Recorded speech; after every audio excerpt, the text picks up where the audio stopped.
Hey, you're listening to the Debugging Dan podcast. I'm Dan. Join me on my morning walk. The sun is up earlier here on the Northern Hemisphere.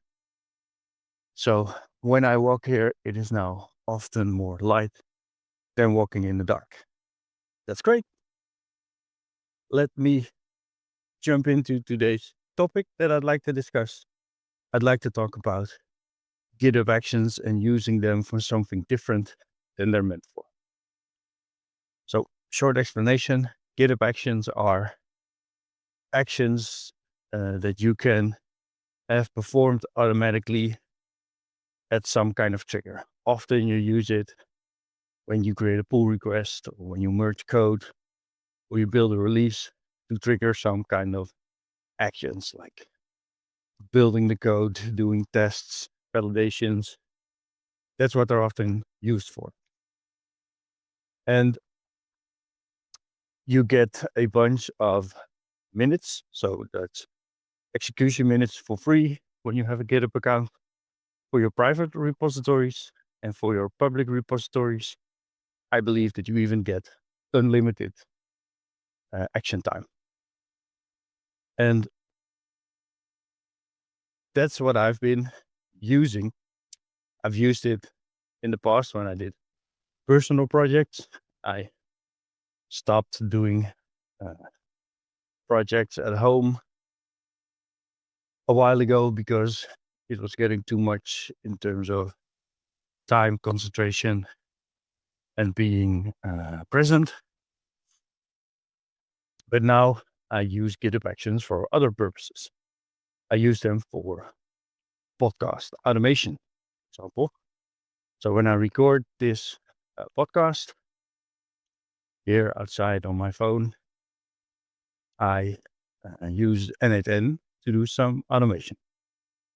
So I upload the audio snippet to a Telegram bot that gets processed by N8N, and then it does stuff. So N8N is a good tool. You can wire up things, do processing, but there are some limitations there. It's not easy to run things via the command line.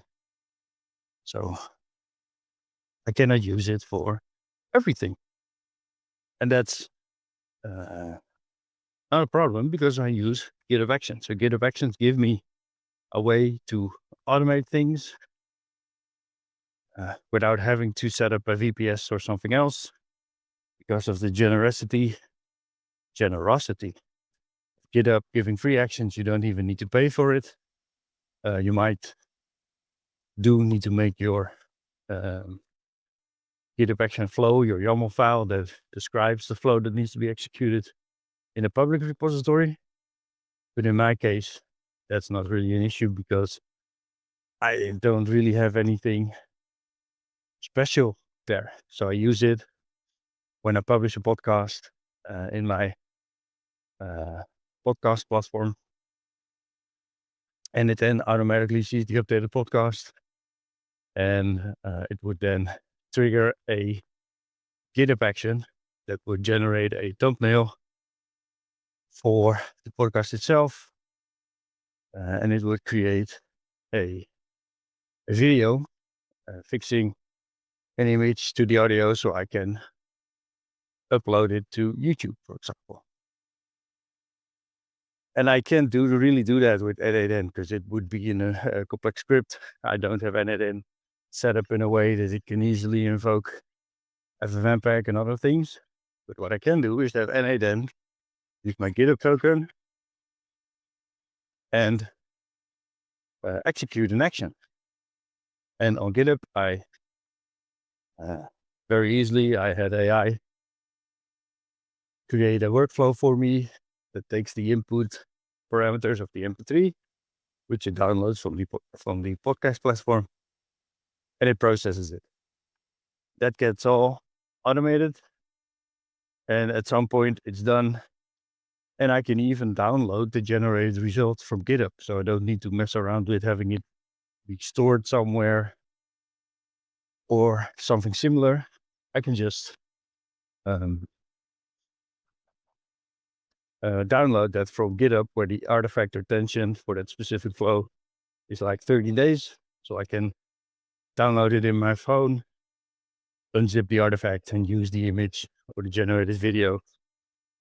So I have a flow for generating a video. I have a flow for extracting some snippets from the video or from the audio of parts that I find that might be interesting, share as a short.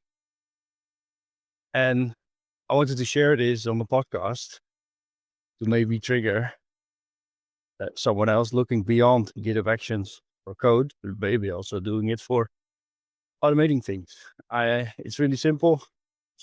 The advantage is clear to me. If I would still be doing full projects at home, I just might use AI V0 or something like that to generate my own podcast platform, where I would then have all the step automated and done within the software. But that's really overkill. And also, it's not that easy to customize the changes. I mean, it's not that easy to customize or do changes, because then I would need to change the code, check if it works, build a new image, deploy the image, all those kind of automations. And now I just have a GitHub action with only a few files that I can even edit on my phone, for example. And if I want something changed there, I can just do it. So that's a big advantage. Some of the GitHub actions that run need some secrets, and I use the secret manager from GitHub itself. So inside the settings for your repository, you can add some secrets, and I use an API key for accessing an LLM or something like that, so that the GitHub action can always access it. And as far as I know, its secret is stored safely within GitHub, and it can access it at all times. And there are, of course, some limitations to GitHub actions. So it can run at most for a specific amount of time. And I expect that, especially for the free tier, that the execution environment is not that powerful. I can imagine that if you pay for having a runner, it might be faster, have more CPU, more memory. But if you're using the free version, it might be a lot less efficient or fast. But so far, I haven't run into any problems. I use FFmpeg. I have it download files. I have it transport them. I have it upload files. And it's pretty stable, pretty fast for me. So no issues there. And in the past, I did run self-hosted GitHub runners, for example, on my own VPS, but it is kind of cumbersome. And at the beginning of this year, and that's what also got me onto this idea, to be honest, is GitHub announced that even if you have self-hosted runners, so when you have a private account, you have a private repository, and you don't you don't pay for GitHub Action minutes, then you run out pretty fast. Often, if you run a lot of stuff, you can choose to self-host and have a runner connect your GitHub environment. And what GitHub announced is that they would require you to pay a small fee, like a few cents per GitHub workflow execution when you were using free runners, because they mentioned that they do the orchestration and kicking off and reporting back the results.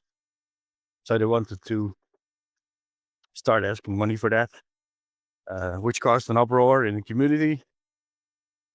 And also, then I also found out that there are other companies that allow you to use GitHub Actions from their platform. So you would use GitHub Workflows, but you would use their configure their runners to do the execution for you. And they, for example, offer a more diverse set of machines to run your GitHub workflows. They might have other privacy policies. And I also found out they also have a generous amount of free minutes that you could use. So even on private repositories, you could choose to go with different providers or rotate them throughout the month. Often that's when the budget for the execution minutes resets. So that's also something you could do. But that's also the reason why for now I chose not to do a GitHub runner separate from that. It's more complexly set up. You need to stay online. You need to monitor it, because if it's not running, then your GitHub actions will stall until it becomes available. And the hosted GitHub runners, hosted by GitHub themselves, they worked fine for me. That's why I chose not to do self-hosting. If you found this interesting, or you have any questions regarding the topic or how I did it, just send me a message at the Blue Sky and Debugging Dan there. Comment on the video if you're listening to YouTube, at YouTube, or send me a message a different way. Please leave a rating in your podcast app. It lets me know that it's being appreciated, and it also lets other people know that this might be a podcast could be of interest to listen to for them. So that's it for today. I hope you enjoyed it, and have a good one. Bye.